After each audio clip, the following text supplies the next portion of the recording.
Le psaume 23 effleure nécessairement le mystère de la nativité.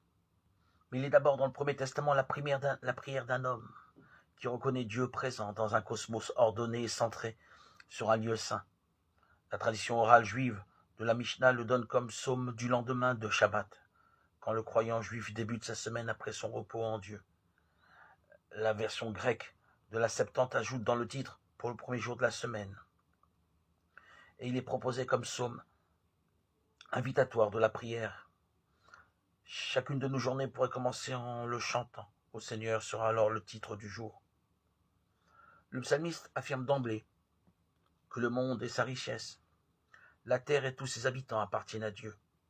Ce psaume 23, au-delà de sa vision tranquille d'un Dieu tout-puissant parce que créateur, questionne le croyant sur sa confiance en lui.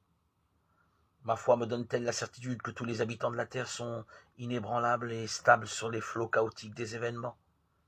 Celui qui voudrait faire grandir cette foi pourrait simplement louer, comme le fait le psalmiste, et avec lui, ce Père qui chérit son œuvre et ses créatures. Dieu est en même temps dans tous les lieux, sur la terre, les mers, la montagne, les fleuves, et dans un lieu particulier, un lieu saint décrit comme le temple de Jérusalem. Il est certain que chaque lieu est rendu saint par la présence divine. Pourrions-nous dire que la terre, dans tous ses recoins, est sainte, y compris le lieu où je me tiens à l'instant?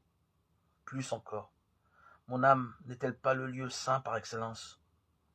Toutes les fois où je monte et m'y tiens littéralement éveillé,